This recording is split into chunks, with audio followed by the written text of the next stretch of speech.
So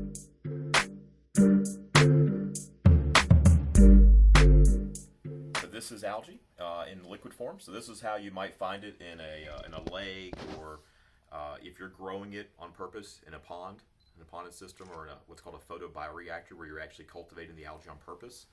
This algae absorbs the CO2, the nitrogen, and the phosphorus out of the water and pulls that into the biomass. And then when you separate and filter the algae out, you actually get really, really clean water that's been oxygenated if it's being grown under light conditions.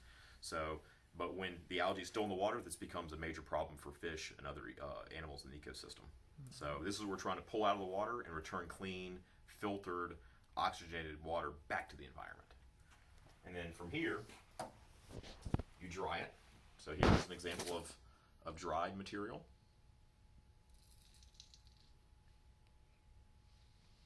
And so this is can be dried with different processes, but generally you want a relatively low temperature process. You don't want to burn the algae. If you burn it, you're going to generate odors that don't smell good. So low, gradual, slow drying is the way to do it.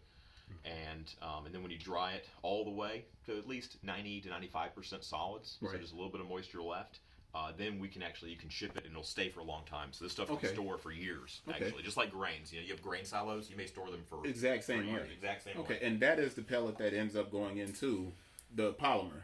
Yes. Well, before. So this is when it comes in here. That's when it comes here. That's when it comes here. Then, I'm going to show you this really cool piece of equipment, my favorite piece of equipment. Then we mill it into the powder. Okay. So this is a very, very fine milled powder.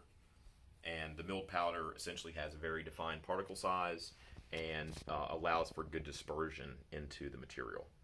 So another way you can kind of see them all in one thing is here. So you got the raw algae, the milled algae, and then when you blend the milled algae with polymer, you generate the pellets. Okay. So this is just kind of like a trade show booth display thing, but basically kind of shows it all in one step. All right, let's go out to the plant floor.